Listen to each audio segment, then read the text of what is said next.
Druid Council into line was particularly galling. He was beginning to wonder if their alliance was one-sided. He had just emptied his goblet when a knock sounded at his door. Every little sound caused the iron bands that wrapped his chest and heart to tighten further. "Apologies, Prime Minister," came the voice of his captain of the guard. "A visitor wishes a word with you, one of your engineers. He insists it is most urgent, and from the look of him I would judge it to be so." A pause. "He is unarmed and alone." Dunstan straightened. An engineer, at this time of night? He had a number of them working on his airships. He was immediately suspicious, but reconsidered as he realized that an attempt to see him under these conditions indicated a certain amount of desperation. "Enter." The engineer was a small man who lacked any distinguishing physical characteristics. The way he held himself as he faced Sen Dunstan suggested that he was a man who recognized that it was important not to overstep. "Prime Minister," he said, bowing low and waiting. "You have something urgent to speak to me about?" "Yes, Prime Minister. My name is Orek, Itan Orek. I have served as an airship engineer for more than 20 years. I am your most loyal servant and admirer, Prime Minister, and so I knew that I must come directly to you when I made my discovery." "What sort of discovery have you made, Engineer Orek?"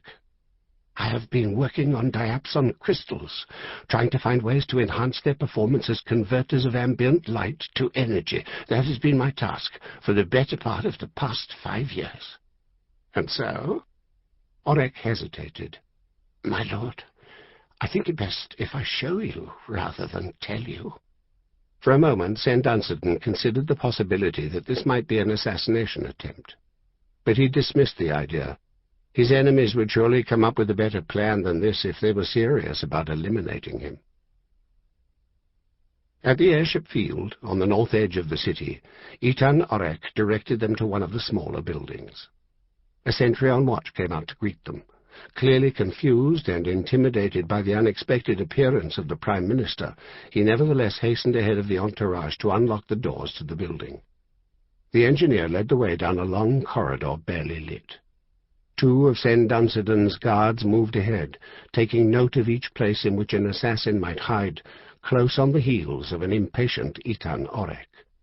Halfway down a second corridor, the engineer stopped before a small door and gestured. "In here, Prime Minister."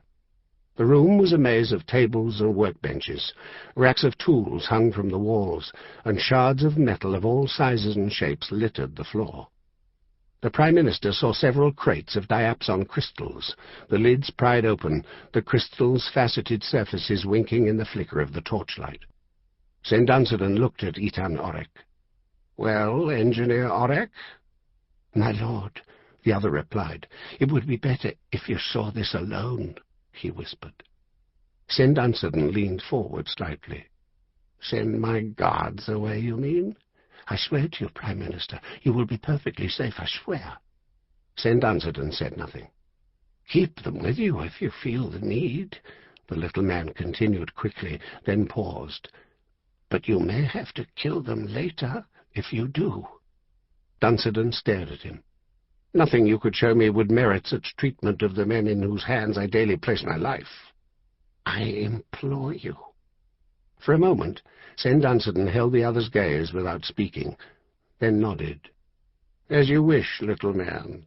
But don't be fooled into thinking I have no way to defend myself should you try to play me false. If I even think you are trying to betray me, I will strike you dead before you can blink." Itan Orek nodded. "Guards," Sen Dunstan called. "Wait just outside where you can hear me if I summon you." The guards did as they were told. Itan Orek began to clear away the debris, revealing a long black box sectioned into 3 pieces. "I have been careful to keep my work hidden from everyone," he explained quickly. "I was afraid they might steal it, or worse, sell it to the enemy. My assigned task has been to seek new and better ways in which to convert ambient light into energy. The purpose, as I'm sure you are aware, is to increase the thrust of the vessels in combat conditions. All my efforts to readapt a single crystal failed. So I abandoned that approach and began to experiment with multiple crystals. You see, Prime Minister, I reasoned that if one crystal will produce a certain amount of energy, then two working together might double that figure. The trick, of course, is in finding how to channel the ambient light from one crystal to the next without losing power. St. Dunstan nodded, suddenly interested. Somehow Itan Orek had solved the dilemma that had plagued the Federation for years. He had found a way to increase the power generated by the diapson crystals used in his airships. At first, the other went on, all of my attempts failed. The crystals simply exploded in the tubes. The additional power was too much for any one of them to handle, so then I began working to combine more than two, attempting to find a different way to channel their energy.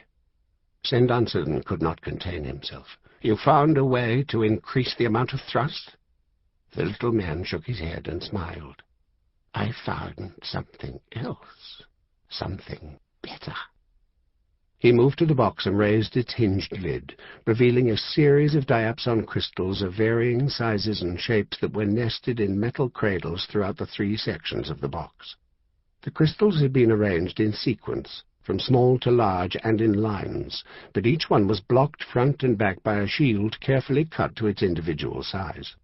Narrow rods that crisscrossed the chambers like spider webs connected all the shields. "This is what you brought me to see," St. Dunstan snapped. "No, Prime Minister," the other replied. "I brought you to see this." He pointed to the far end of the room, where a piece of heavy metal armor was fixed to the wall. Then he pointed down again toward the very rear of the box, where dark canvas draped an object St. Dunstan had overlooked. Itan Orek smiled. "Watch, my lord." He lifted away the canvas to reveal a diapson crystal that looked something like a multifaceted pyramid. The instant the canvas was removed, the pyramid began to glow a dull orange. "You see, it begins to gather ambient light. Now, watch." Seconds later, he fastened his fingers about the criss-crossed rods and snatched away the network of shields. Instantly, light erupted from the pyramid crystal and ricocheted through the other crystals in the box, brightening them one by one with the same dull orange glow. Swiftly the light built, traveling down the length of the box from crystal to crystal, gathering power. Then, with an audible explosion, the light shot through a narrow aperture at the front of the box in a thin ribbon of fire that struck the piece of armor at the far end of the room. The metal erupted in a shower of sparks and flames, and then began to melt as the light burned a fist-size hole right through its center and into the wall beyond. He turned to St. Dunstan and did not miss the look of shock on the Prime Minister's face. "You see?" he repeated eagerly. "You see what it is?" "A weapon," Dunstan whispered, still not quite believing what he had witnessed. At the far end of the room, the piece of target metal was still red-hot and smoking. As he stared at it, he envisioned a freeborn airship in its place. "A weapon," he repeated. Itan Orek stepped close. "I have told no one else. Only you, my lord. I knew you would want it that way." St. Dunstan looked at the engineer. "How many of these do we have?" "Only the one, Prime Minister." He paused. "But one may be more than enough to do what is needed. Consider, to power the crystals in this box, I used only the torchlight by the doorway, a small and feeble source. Think of the power that you will have at your command when the crystals are exposed to bright sunlight." St. Dunstan was barely listening, his thoughts racing ahead to what the discovery meant, to its vast possibilities, to the certainty he felt that in one bold stroke he could change the course of history. "You will tell no one of this, Itan Orek," he instructed. "I will give you space and materials and a guard to allow you to work undisturbed. If you require help, you shall have it. You will report your progress to me, and to me alone. Your superiors will be instructed that you have been assigned to a project of a personal nature.